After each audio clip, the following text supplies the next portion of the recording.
Somewhere in the rolling English countryside lies the body of Sarah Wellgreen, a mother of 5 who simply vanished from the family home. Hello, I want to report a missing person. Okay, who's the missing person yourself? Sorry, she's the mother of my children. For Sarah's grown-up children, an anxious, agonising wait. You've got so many different emotions going through you at the time. Like, even, oh, they haven't found anything, could she still possibly be alive? As a huge police investigation unfolds, all the clues suggest that Sarah hadn't simply disappeared. She'd been murdered and her body hidden. What we found was no sign of Sarah. There was no physical evidence of Sarah. There was no financial footprint. There was no digital footprint. Where was Sarah Wellgreen? Had she been killed? If so, what was the evidence which would uncover a killer's mistake?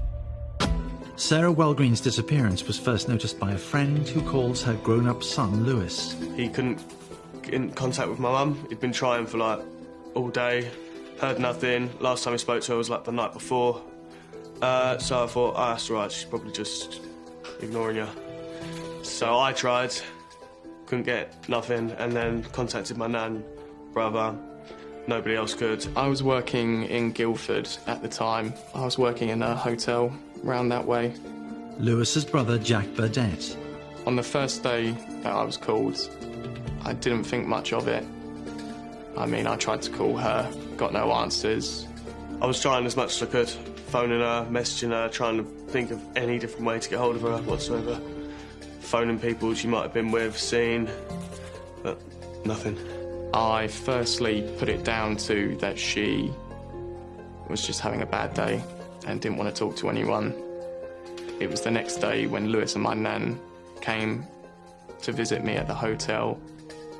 We sat down, went through things a lot more, and I believe I quit my job that day and we all drove up to Kent. Sarah shared a home in the leafy village of New Ash Green with her former partner Ben Lacomba and their 3 young children. Ben had not moved out despite the couple having split. I phoned Ben to begin with from his mobile number. Got nothing for us, about 7 o'clock in the afternoon, and then managed to get the house phone number, and one of the children answered the phone and I got them to go and wake him up. It was Ben Lacomba who then called the police. Hello, I want to report a missing person. Okay, who's the missing person yourself?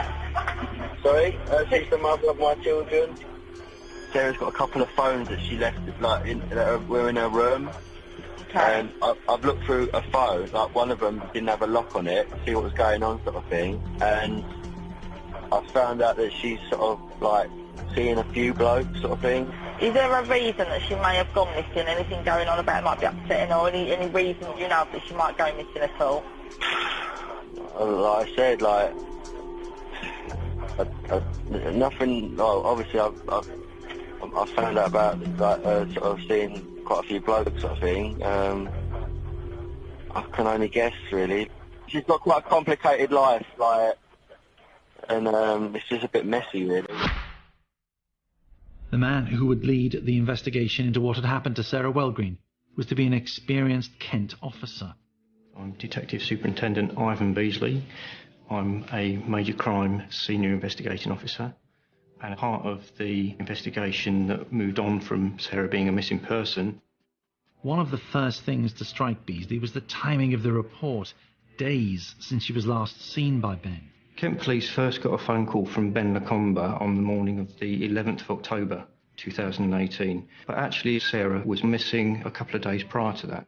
From the off, Beasley sensed something was wrong. We went straight to the home address in Basie Shaw in New Ash Green, and we searched the home address, and we found that Sarah's car was still there. We found that her handbag was still there with her purse and her cash and her cards.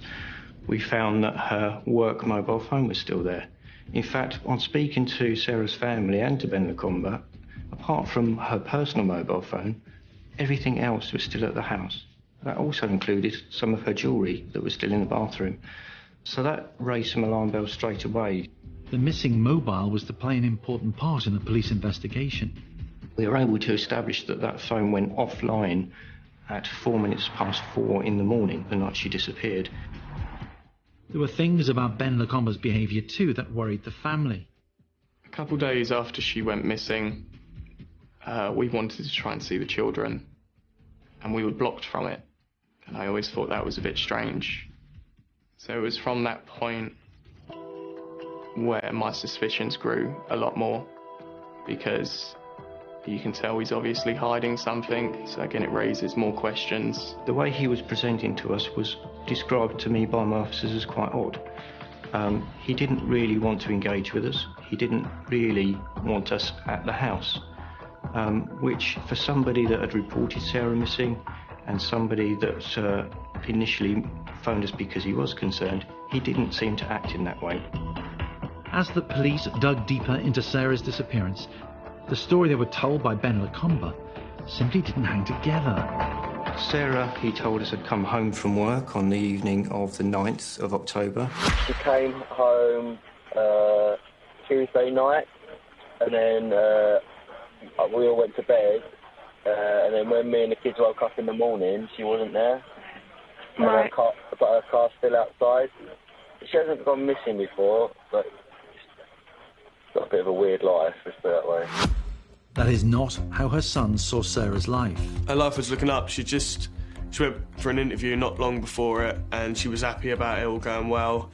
And then she was offered the job, better wage, company car. Yeah, her life was on the up. Everything was going great for her. So our initial instincts were that the information we were getting from Sarah's family and friends was that Sarah was very happy, her future looked bright. But actually the information that we were getting from Ben Lacomba was the opposite. He was saying that Sarah was depressed, that she would take herself away, and he was worried that she may harm herself. Officers trawled Sarah's phone records for information that might help explain her whereabouts. The records revealed that after going to bed on October 9th, far from being depressed, she happily messaged a number of friends until late into the evening. And that wasn't the only curious aspect of her supposed disappearance. It was quite suspicious that Sarah had left all of her property behind. Her family were telling us that she would never walk anywhere. She always used her car, and that was still at the home. So we were very worried right at the beginning, and we classed Sarah what we call a high-risk missing person. Had she come to some harm? Had she harmed herself? Had she had an accident nearby? Had she left and couldn't return because she was being held somewhere? There was nothing else to think about other than, where is she? How could she be missing? Why would she be missing? Every day was like that. Every day you believe something will turn up, some sort of new evidence, anything at all, some sort of sighting or anything. The police looked into absolutely everything. Had she come to harm? Had she had an accident? Had she hurt herself? So inquiries in the local area were carried out quite quickly, and that actually became quite extensive because of the nature of it being a rural area and the kind of searching and the search teams we needed to help us with that.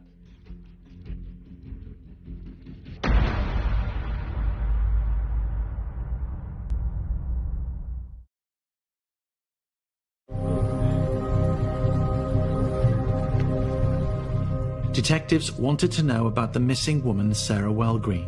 Sarah was a happy, well-liked member of the community and a mother to 5 children, whom she adored. She was fantastic. She'd do anything for her children. No matter what it took, she'd be there for you, help you with anything you needed. Just amazing. She had very many friends, quite a wide network of friends, and was socialising. She was always on social media. She was always in touch with her family. Sarah's social circle and popularity were in stark contrast to those of her ex-partner Ben Lacomba. He didn't seem to have much of a network of friends around him. He didn't seem to have anybody close to him other than his mother and his children. As Ivan Beasley worked with those searching for Sarah Wellgreen, he and his team wanted a broader picture from the family of the relationship between Sarah and Ben Lacomba. She met Ben when I was about 9 years old maybe. I believe they met through an online dating website, and to begin with it was nice, just seemed like a nice bloke. It was 2004, and the new man in Sarah's life seemed to be just what she needed, a role model for her boys, offering a bright future together, in Spain. His mum and his dad lived out there at the time, so we lived with them for a while before moving into our own house in Spain. It was pitched to my mum as a new life, somewhere fresh to go and start, a place where they could have their own home together, different country, everything would go well, he'd provide for her, or things like that. Sarah had quit her job as a bank manager in Portsmouth to begin the family's new life in the sun, but it didn't take long for Ben Lacomba's grand plans to unravel. I believe he was training to be a pilot for commercial airlines, things like that. Done all the training for it, and it never took off. All he did was just work at the airport. I don't think it took her long to realise that that was never going to happen. So as time went on, things were obviously rocky. Not that much money coming in. It was not the life that she wanted for her children. In 2006, with Sarah's Spanish dream in tatters, the family dynamic was to change dramatically. They returned to the UK. We lived in a caravan for a little bit, for a couple of months, and then we moved to Dartford and stayed there for a little while until they could get the house in New Ash Green. Sarah and her partner Ben struggled to make things work in Kent. While Ben picked up a job as a taxi driver, Sarah tried a change of direction. She wanted a completely different career path, so she started going to college and became a beauty therapist. She works hard for it, and something she enjoyed doing. She loved it. She knew that it would only be hard work for a while, and then eventually she could run her own business and end up moulding her life and work a lot easier around her children. As Sarah's professional life flourished, her relationship with Ben was falling apart. I used to argue an awful lot. I didn't know if it got physical at any times. I don't think she would tell us if it did, because, well, then things would be an awful lot different. But she's a very capable woman, you know, very strong, very independent. The developing picture of the marriage was of a far from happy couple. Things had become fraught. In 2014, 10 years after they met online, the writing was on the wall. But nobody could have predicted what would happen next. He decided to throw out the house one day, changed all the locks, things like that. And then next to go was my brother Jack. That was the day where everything probably hit its worst point. I remember the day well. Ben turned up to my school with a suitcase filled with my belongings and told the teachers at the time that I am not allowed to return to the home. And that was the first time I was made homeless. With so much discord, detectives had more reasons to feel that there had been foul play in the sudden disappearance of Jack's mum. It wasn't long before Jack's younger brother Lewis was also evicted from the family home. Sarah told friends that she felt forced to take drastic action. She moved into a little house in Gray's Inn. Never seen her struggle like that before, but me and Jack were there for her.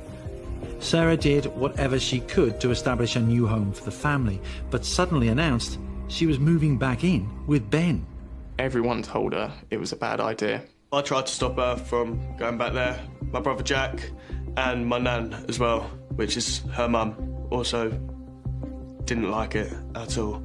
We all tried our best to stop her, but she had no choice. That came at a very personal cost for her.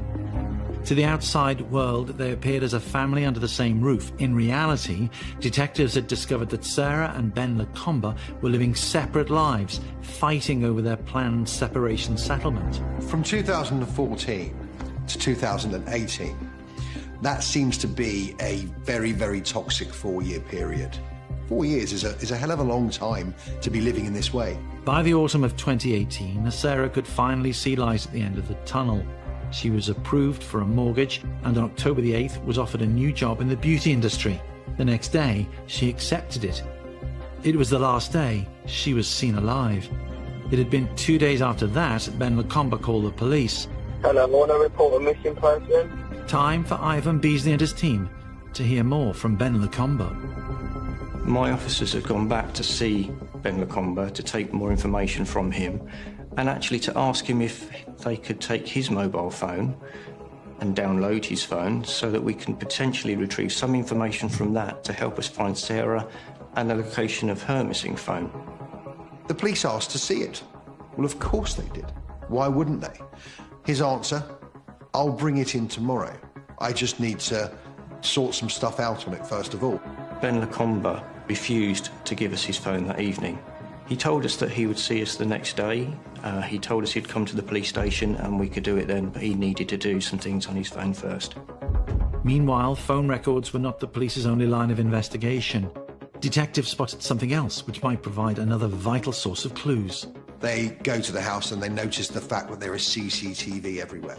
They ask to see it. He tells them, oh no, it's been corrupted, the system's no longer working. It was quite an elaborate setup. He had cameras at the front, the side and the rear of his house, all controlled by a system which was actually kept in his bedroom, which was in the attic conversion of their house. But when we spoke to Ben Lacomba, he said the system hadn't been working for over a year. Luckily for the police, there is far less intrusive but still very effective CCTV from the outside of the house next door. We had 3 months' worth of footage that we were able to view, and that gave some really good insights. One insight was that Ben Lacomba appeared to be lying when he said his camera system was not working. One of the things that CCTV shows is Ben's CCTV cameras and their flickering light that says they're active. And what it shows is that on the night of Sarah's disappearance, someone turned them off. More evidence turned up as police discover a gravedigger's shovel hidden in Ben Lacomba's shed. He told them it was a Christmas present for his mother. On October 16th, a week after Sarah was last seen alive, Ben Lacomba's Vauxhall car was seized by police. That same afternoon, Lacomba kept an appointment at Dartford County Court related to the couple's splitting.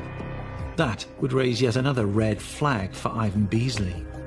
After she'd disappeared, within a few days of her disappearance, Ben Lacomba had gone to the family court and was trying to convene an urgent hearing. Now, I wondered what the urgency was. Why did he need to do that so quickly? And the only answer I came up with was that he knew Sarah would never be coming home. It became even more important to locate the whereabouts of Sarah Wellgreen. In the meantime, Senior Investigating Officer Ivan Beasley was finding more and more evidence to put Ben Lacomba at the centre of his inquiries. From everything we were finding, the fact that I believe Ben Lacomba had turned off his own CCTV camera to hide his movements that night, that his car had been on the move, he had been away from the home over 2 hours that night, the fact that it took him a number of days to contact us to report Sarah missing. His behaviour after he had done that was very strange. My suspicions were growing. He was my main suspect, and I believed he was responsible for Sarah's disappearance. In fact, I believed he was responsible for Sarah's murder.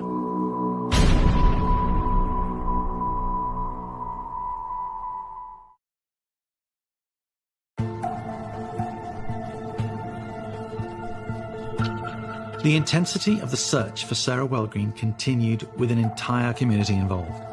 Sarah's sons kept to the story of their missing mum as high profile as they could, and in any way that they could. I checked Facebook before I went to bed, like I generally do, and there was, on the village account, there was a shout-out from a young man called Lewis saying that his mum had gone missing and had anybody seen her. That played on my mind through the night. I woke up about 5 in the morning and she was still missing. I checked the Facebook. So I put a shout-out in the morning saying, is anybody free? There's a missing lady. Fancy going and having a little look for her. The effort the community put into helping search for my mum was absolutely insane. Like, I never expected anything like that. Even from the post that I put on Facebook, how much it got shared between so many people and how far it spread was amazing. I couldn't believe it. It was a massive shock to see so many people come out. I mean, the village has always looked after one another, but to see the extent of it was just amazing. Even with hundreds of volunteers turning out to help, the scale of the search was daunting. Around New Ash Green, it's a complete maze of fields, trees, just wilderness everywhere. To find Sarah, it really is like trying to find a needle in a haystack. In the first weekend, we covered a 2 mile radius of the village, and marking that on the map, and every route that has been taken just was a mammoth task of logging that data every time someone comes back from a search. As the hunt for Sarah continued, police tried to piece together what had happened. Everything seemed to point in one direction. Very soon, in very few days, we were told that, you know, it was not a missing person, it was being treated as a potential murder. So we kind of pulled everything back and started again, because we were now looking differently. We were now looking not for somebody that dragged themselves off the road, we were looking for where somebody could be dragged to. Every day you believe something will turn up, some sort of new evidence, some sort of sighting, anything at all. Alongside no sightings of Sarah, no evidence whatsoever that she was alive. We found no sign of Sarah. There was no physical evidence of Sarah. There was no financial footprint. There was no digital footprint. There was no sign of Sarah at all. You've got so many different emotions going through you at the time. Like, even, oh, they haven't found anything, could she still possibly be alive? But then as it goes on and on and on, and more ends up developing through the, with the police and things like that, then obviously it comes to the realisation that that's not the case anymore. Ben Lacomba's behaviour throughout this time was confusing to his neighbours. We were really baffled with Ben when, about day 3 or 4 of our searching, he went into the village office to book the village hall he ran kids' war games with these foam guns, and we thought that was completely bizarre. There's half the village looking for the mother of his children, and he's trying to arrange a kids' game in the village. We all had our suspicions beforehand, but obviously investigations have to be done and things take time, which are annoying, but that's the way things work. A week after Sarah was last seen alive, detectives decide to make their move. On the 16th of October, I had Ben Lacomba arrested on suspicion of Sarah's murder and brought into custody. Venice Police, you are under arrest on suspicion of murder of Sarah Wellgreen. I've read online that somebody had been arrested for it, and my first instinct was Ben. Like, it couldn't have been anybody else. And that's when things started becoming a lot more serious. Late that night, police began what would become a series of interrogations about Ben Lacomba's involvement in the possible murder of Sarah Wellgreen. You're here on suspicion of murdering Sarah Wellgreen.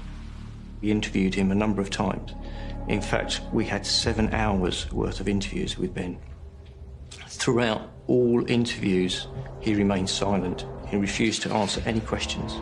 This is the video recording of his first interview on the night of his arrest. The investigating officer pulls no punches. We believe she may be dead, and that may be at your hand. So, did you kill her? For nearly a minute after the question is put to him, Ben Lacomba remains completely impassive, staring silently.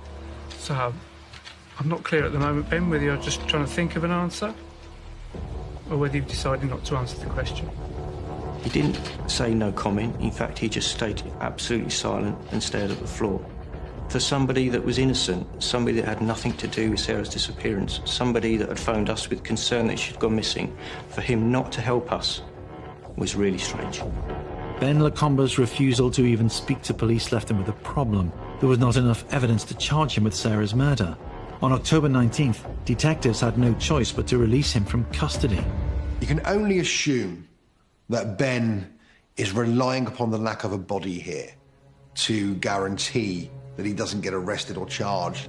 Investigators set about gathering still more background information. They began with the neighbour's CCTV. Pretty much every day, Ben Lacomba would come home and he'd park his car in the car park right next to his house.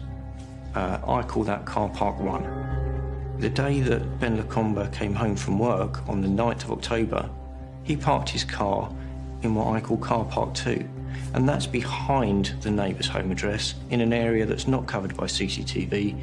It's quite dark there, and an area where Ben Lacomba could still get to his house but without being seen. And I wondered, why did he not park where he would normally park, right by his house? Why?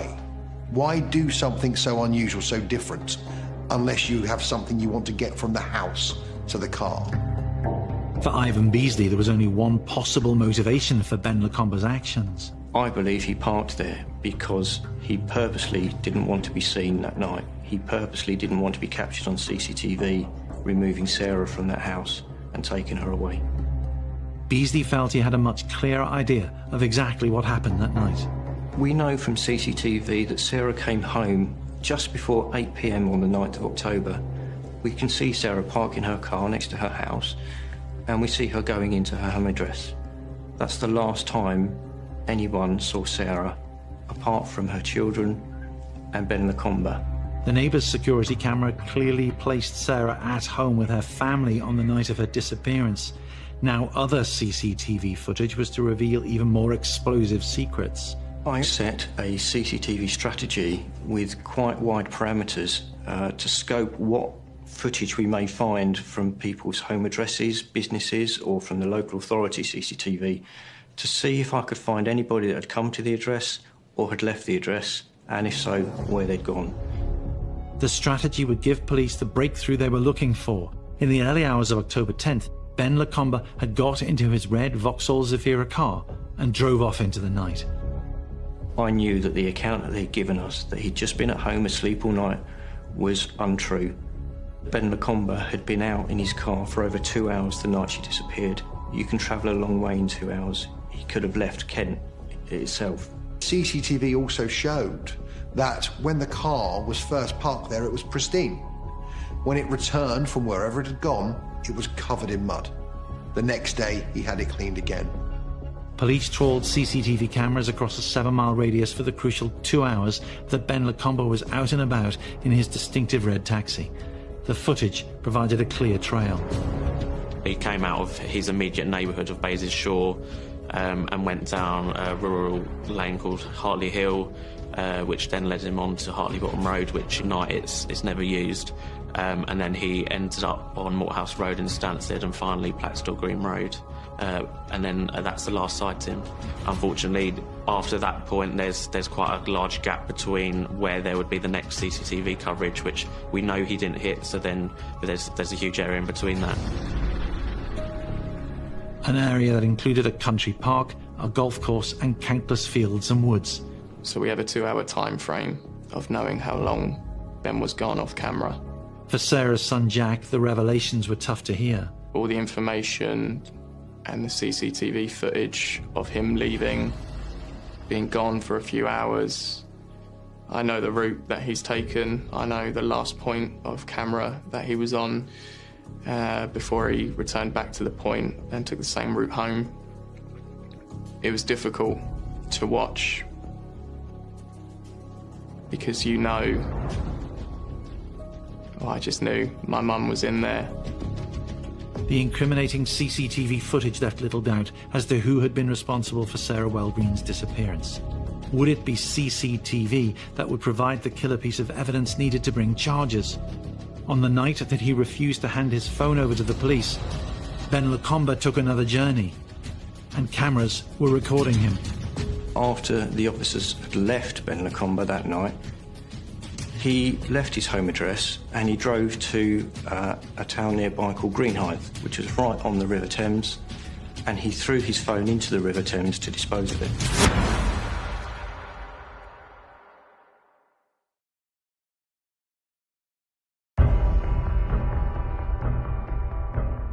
Detectives felt they were homing in on a chance to charge Ben Lacomba with the murder of Sarah Wellgreen. They already knew that his car had become covered in mud on the night that she had vanished. Now they had found footage of him dumping his mobile phone in a river hours after police had asked to see it.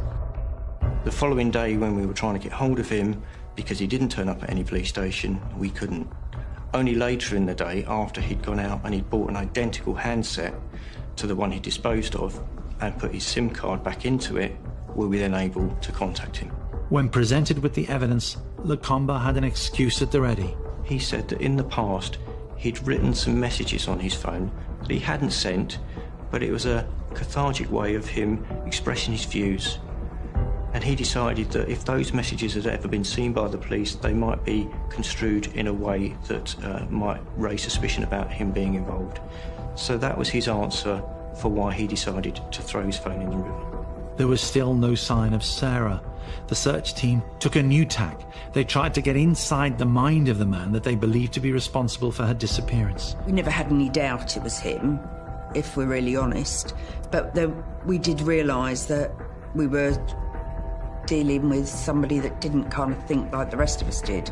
So we applied that really to our searches of, OK, well, what do we think? What do we think he thinks? How do we think his thought pattern is? Unfortunately, what worked to his advantage was that the area has got so much vast and desolate woodland. Some of it isn't accessible to dog walkers or isn't a public walking spot, so they're quite remote, and he would have been able to find a suitable burial site in those locations. Others are more accessible to the public, but again, he could still have found a place there potentially. Was it possible, in spite of all the evidence that investigators were collecting, Ben Lacomba really believed he could get away with murder? Oh, I personally think he's just been very lucky. He certainly doesn't strike me as an intelligent man. He's definitely put planning into this, but I think it has just been luck. There seems to be an arrogance to this man. And well, it's either an arrogance or it's a stupidity, but it seems to smack of arrogance, because he seems to be of the opinion that if there's no body, then there can be no murder charge. While prosecutions for murder in the absence of the victim's body are rare, they are not completely unheard of. And in Ben Lacomba's case, there was now evidence to build a strong prosecution case, including the fact that he had thrown away his phone because evidence on it might incriminate him. The inept way that he went about hiding his steps or covering his steps in relation to this offence, it's inevitable, isn't it? Body or no body, that this man is going to be arrested. December 20th, 2018. At 6:45 in the morning, police investigating the disappearance of Sarah Wellgreen pay a visit to her former partner at the house they shared in New Ash Green. Right, sit up first and let you wake up and I'll explain what's going to happen. The time is 6:45. You are further under arrest on suspicion of murder of Sarah Wellgreen. This is a further arrest on the discovery of fresh evidence. Police believed that they had enough evidence to charge the couple with Sarah's murder. It was time to convince a jury. The Crown had to prove that Ben had carried out a murder, and they had to do that with the absence of a body. Ordinarily, that's not easy. I needed to show that there was no physical sightings of Sarah. I also needed to show there was no financial or digital footprint of Sarah. We did ongoing work with her phones. We did ongoing work with her social media. We regularly spoke to all friends, family, any associates we could find. Any potential sightings of Sarah were followed up, and we were able to rule out they weren't Sarah. There was so much we had to do and continue to do to try and show that Sarah was no longer alive. A year after Sarah's disappearance, Ben Lacomba faced a jury at Woolwich Crown Court, charged with her murder. We went to trial with a very strong case, not only to show that Sarah was dead, but that Ben Lacomba was responsible for Sarah's death. For her sons, seeing him in the dock after months of searching in vain for their mother was almost too much to take. He'd literally just sit there, blank face, didn't move, no reaction to anything whatsoever. I hated it. I couldn't stand it. I just wanted to jump over the counter. It is unusual for somebody to be charged with murder and tried for murder when there's no body. It is not usual. However, in this scenario, it's hard really to think of somebody who could have done more to guarantee their conviction than Ben did. When Ben Lacomba was asked questions during his trial, he maintained that he had been at home, he'd been asleep, and he hadn't gone out.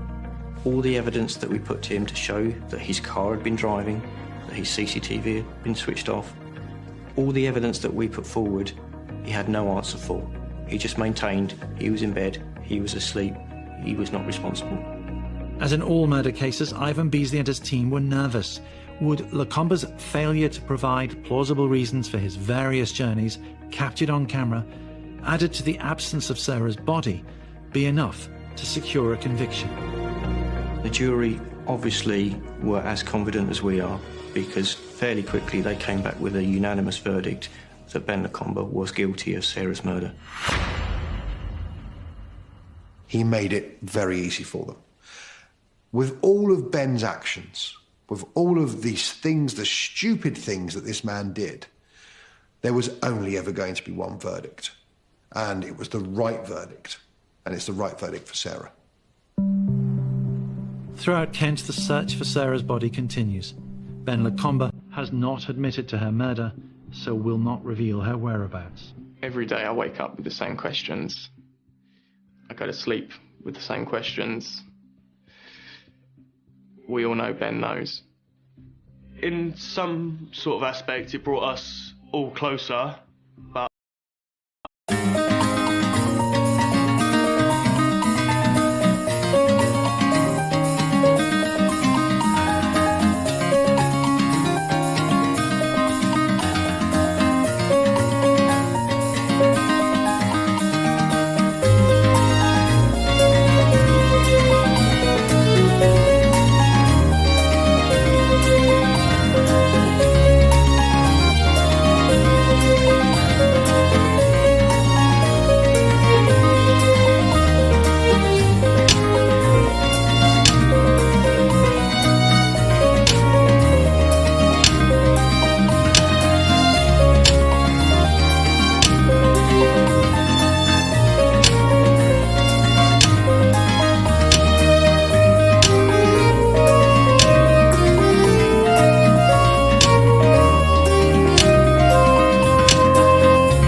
there's still that missing piece, and it will always be like that. We'll always have that missing piece because of what he's done. We had real motivation in this case, not only to get justice for Sarah and her family, but also to find Sarah. We wanted to find Sarah's body, to be able to give that back to her family. The hardest part is that she's still, to this day, not been found. That's probably the hardest thing to actually deal with. Each time we go out, and if we don't find her, it makes our searching smaller. There's only so many places that she can be, and no matter how long it takes, that grid just gets smaller and smaller. So eventually we will. It's just a matter of time. We've covered so much ground, and I think we have to be getting closer. We've got to be narrowing it down.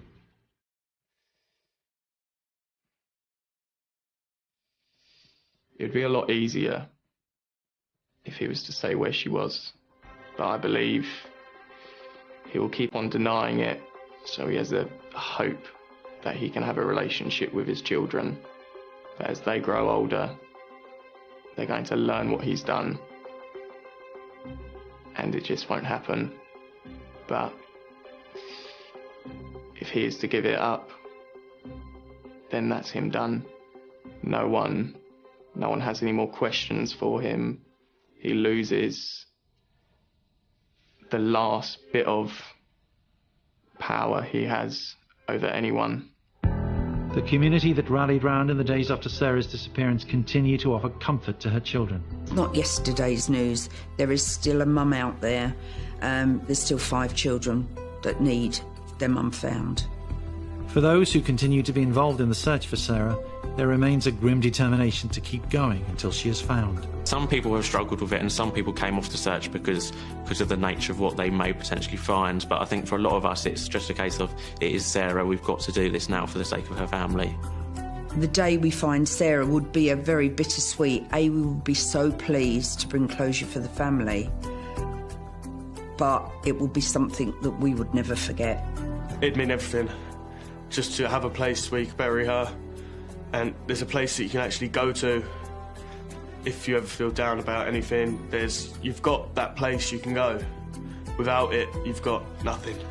There's always questions that run through your heads every day, every night, and there's only one way that they will be answered. And even when I find my mum, there's still going to be questions as to why. But we just want her found.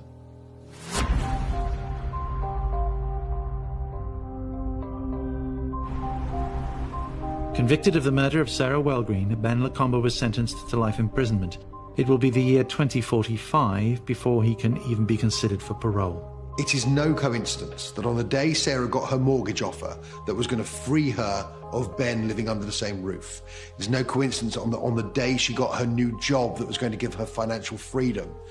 It's no coincidence that that's the day he decided to murder his wife. Ben Lacomba is behind bars after a series of mistakes that brought about his own downfall. For Ivan Beasley and his team, there were key moments throughout the investigation, but perhaps the killer evidence was what was not present for the jury to consider. The phone Lacomba had cast away just hours after telling police he would give it to them. A phone, he said, might incriminate him. The phone he dispatched deep into a river in the small hours when he thought no one or camera could see him. You're here on suspicion of murdering her. We believe she may be dead, and that may be at your hand. So, did you kill her? Ben Lacomba has been found guilty of murdering Sarah, and he's been sentenced. The proactive search for Sarah has sadly had to come to an end. But any further information that comes out that might help us find where Sarah is, we are reviewing and reacting appropriately to. You'll just get little tiny flashbacks of little memories, things like that. Even when you look at memories on Facebook, they come popping up. Little things like that. It does put a smile on your face, but then it does... it brings up a lot of emotion. And sometimes it's quite hard to deal with. I'm not clear at the moment, Ben, whether you're just trying to think of an answer or whether you've decided not to answer the question.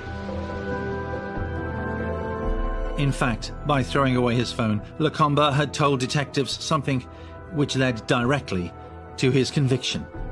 It was the killer's mistake.